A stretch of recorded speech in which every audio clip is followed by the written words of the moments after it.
Hi everyone. We're going to go over the requirements for the camp this summer. We figured if we did this in a format of a video, then we could avoid making everybody have to come together for a meeting. So we thought this might be easier for you with your busy schedules. So as with every other year, I had the pleasure of attending a meeting for the Webelow camp coming up this summer.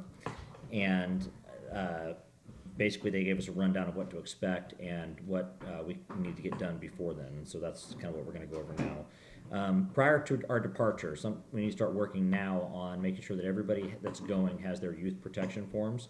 All adult leaders attending camp need to have youth protection up to date prior to our departure. Also, we're going to need health forms on every adult and every scout. We only need Part A and B of those health forms. It's Part C that we've done in the past where you have to fill in your insurance information and things like that is not necessary, just A and B. Nice thing is we can have those health forms, also the same ones will work for summer camp, so we can just collect them after when we leave camp and then we won't have to redo those. At the end of your picnic, I hope to actually kind of huddle with everybody and see if anybody has any questions.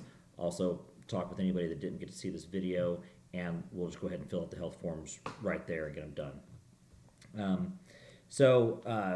In addition to that, the fees it's $150 if it's paid prior to April 27th. After April 27th, it goes to $160. You've already put down a $50 deposit, so it'll just be another $100 as long as we get it done prior to April 27th. So upon our arrival at the camp, first day is going to be check-in.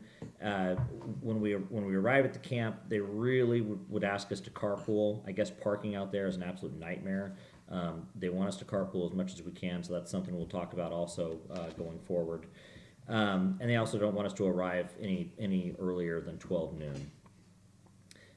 Once we arrive at the camp, one leader will go to the finance office and make sure that all of our financial issues are taken care of.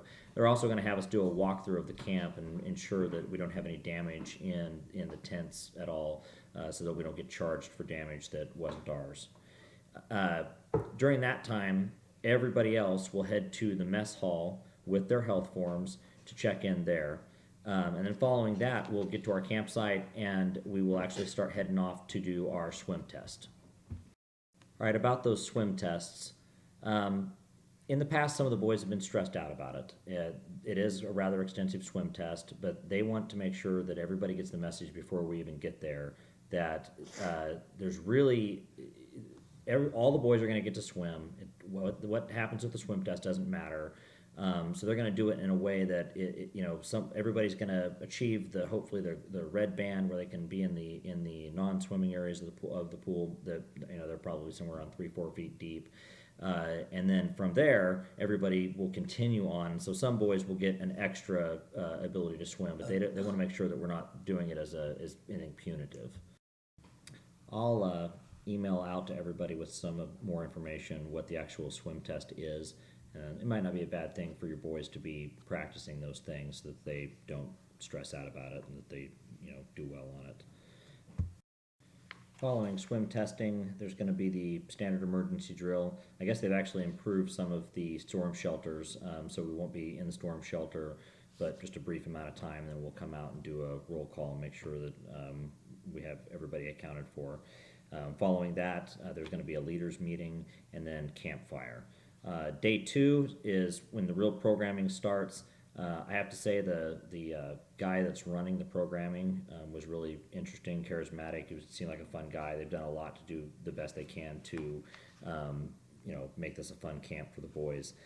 He did say, however, he wanted us to pass along that with the new requirements for each achievement going into Webelows, in years past, there have been times when they've been able to knock out entire achievements in camp, and that really isn't possible anymore with the way the achievements are lined out. They may get 3 out of 5 of them, but they wanted us to really set the expectations that while it'll certainly help towards the scouting year's achievements, they will not be able to just totally knock out any one achievement. There are electives that we will have to decide what the boys want to do as electives going into the camping, and I'll send those out along with the swimming requirements so that the boys can take a look at what they want to do. Some of them look like they're really pretty cool. After that, there's going to actually be some training sessions for adults. It's actually called it's for Boy Scouts, and it's actually called the Scoutmaster and I think it's Assistant Scoutmaster Training. And they said that was honestly a really bad name for the training, because it's actually training that a lot of Boy Scout troops are actually requiring of all of their leaders. And so it's actually something you can knock out if you're planning on going forward with your boy into Boy Scouts there at the camp, which might be handy. As we get closer to the end of camp, sometimes they have some stragglers, some people wanting to leave camp early, and they strongly encourage us not to do that. And there is an actual procedure for checking out one boy. We literally have to send a leader and the boy and his father to the office to verify that yes, this indeed is this boy's father and that they're leaving. They're rather strict about all of it. On the last day, there is a campfire that closes out the entire camp, and that's going to be at, I believe, 7 in the evening. That is actually something that families are invited to attend. If they like, the families can also eat in the mess hall with all of us. They strongly encourage families to do that, but they even more strongly encourage us to stay the full time. They really don't like to see people bugging out before the campfire. They really stress the fact that we're missing out on a pretty cool experience and a big part of the summer camp experience by bailing out before the actual end of camp, which is at the end of the campfire. So it will be similar to the campfires we've done in previous years, where there'll be skits and a lot of fun being had, and it's highly encouraged that any family members that want to attend NASH come and do that and get to be a part of it. They might enjoy that. I think it's going to be fun for everybody. That morning of the last day, we'll actually break our camping area, and we'll actually do a walkthrough with our camp host to show them that we haven't damaged any of the tents, which we'll be financially responsible for on the spot if we have. So that will all be done the morning of the last day. And then we'll probably load up then so that we can move on to activities and to our campfire events. We need to be very sure that we do collect our health forms prior to departing the camp. So when we're closing down camp and loading everything up, one of us will need to go and get those health forms so that we can use those for other events during the year.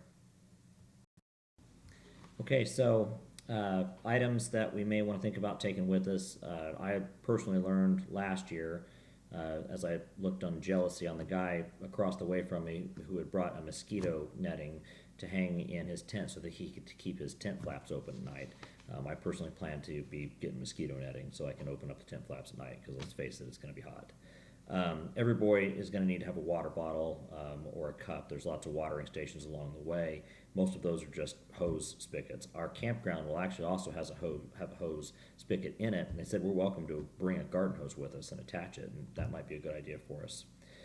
So the main things we need to focus on right now is getting our fees paid before the deadline, getting our health forms done, which I will take those anytime you are ready to give them, and if not, we'll see if we can do them at the picnic. And then making sure that we have all of our youth protection done, and ensuring that any leaders that we're taking that are not normally registered leaders get registered as leaders to go to the camp with us. For now, I think that's about it. There'll probably be more to come, and I will send out another email that once I find the PDF of the swimming requirements and the electives, so that you guys can see those beforehand going into camp. But honestly, it looked like it was going to be a lot of fun. I'm kind of excited for it. So I don't know what you guys think of this type of format instead of sitting down for a meeting. Let me know what you think. If you know, and you can ask questions by email or even comments probably here on the YouTube segment. And we'll talk soon.